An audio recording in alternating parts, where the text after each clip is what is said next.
Bonjour à vous, chers choisis de Jésus.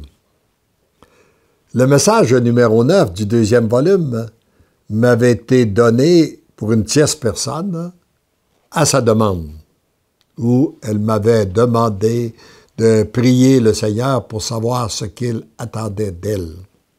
Il s'agissait d'une femme engagée et psychologue.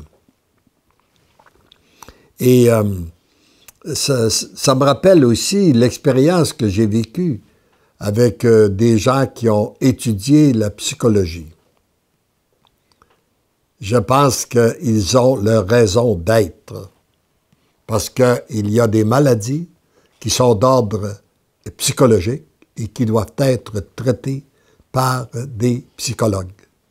Mais il y a aussi des maladies qui sont d'ordre spirituel, les maladies de l'âme. Et ça, ce ne peut que dans le spirituel, dans une relation avec notre Dieu, que ces maladies-là peuvent être soignées. J'ai rencontré un jour en France une dame qui a souffert pendant 10 ans.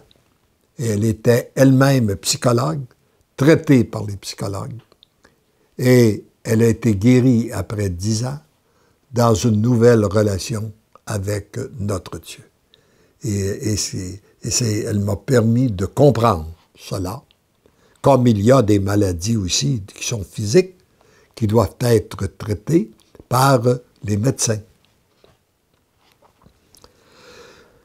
Alors, je vais la nommer pour les fins de l'échange, là. Dans le texte, on trouve T. Alors, disons que c'est Thérèse. Petite Thérèse de mon cœur, viens te blottir dans mes bras, toi que j'attends depuis longtemps, afin de t'amener plus près de moi. Mon cœur est brûlant d'amour pour toi. Comme je suis heureux de te voir accepter ta petitesse, ta fragilité, ta faiblesse, ta vulnérabilité et ton impuissance. C'est là, uniquement, que je peux serrer ton cœur contre le mien et y déverser un flot d'amour. Feu.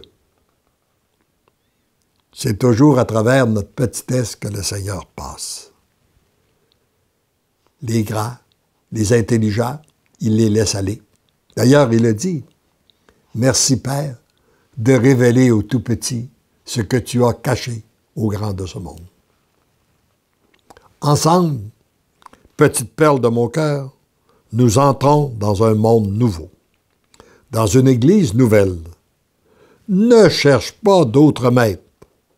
Je suis le maître absolu, capable de te conduire là où tu veux aller pour répondre à l'appel que j'ai déposé au fond de ton cœur. La réponse que tu cherches, tu ne la trouveras pas ailleurs qu'à l'intérieur de toi, dans de longs moments d'intimité avec moi. Ce n'est pas en faisant que tu réponds à mon appel, mais bien en étant. Ton être ayant été façonné par amour pour devenir l'amour ne peut être conduit à son parachèvement que par l'amour. Et lorsqu'on parle des grandes intimités avec notre Dieu, j'ai été très heureux de constater dans mes différents voyages en Europe qu'il y a de plus en plus de chapelles d'adoration. Il y a de plus en plus d'églises, de chapelles qui s'ouvrent pour des temps d'adoration. Et c'est réellement lorsque nous sommes branchés sur le cœur de Jésus que nous pouvons vivre ces véritables transformations. Tu as donné beaucoup de oui.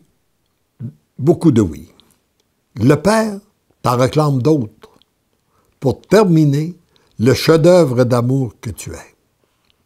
Ne perds pas de temps à te regarder, ni même à t'interroger. Garde ton regard fixé vers le Père. Regarde sa bonté. Regarde sa miséricorde. Regarde son amour. Ne cherche pas à t'en rendre digne, ni à le mériter. C'est une mission impossible, car jamais tu ne seras digne de tant d'amour. Jamais tu ne pourras mériter un amour aussi parfait. Accueille, accueille, accueille sa bonté, sa miséricorde et son amour, parce que lui veut qu'il en soit ainsi. Petite perle de mon cœur, remets-moi ton fardeau. Tu es fatigué de le porter. Laisse-moi le prendre sur mes épaules. Pour le donner au Père, tu deviens libre. L'amour te rend libre. Heureuse es-tu, petite perle de mon cœur, de te laisser conduire sur le chemin de la liberté et ainsi devenir l'amour. Avec moi, tu deviens l'amour. Que veux-tu de plus? Tu deviens l'amour. Follement, je t'aime. Il est bon de se rappeler ce que contient ce message et ce qu'il a dit à plusieurs occasions. Il ne s'agit pas de savoir si nous sommes dignes de recevoir d'accueillir l'amour de Dieu, mais bien de tout simplement l'accueillir, lui donner notre oui, et de l'accueillir non pas parce que nous en sommes dignes, non pas parce que nous le méritons, parce que nous le mériterons jamais, mais bien parce que le Père veut qu'il en soit ainsi.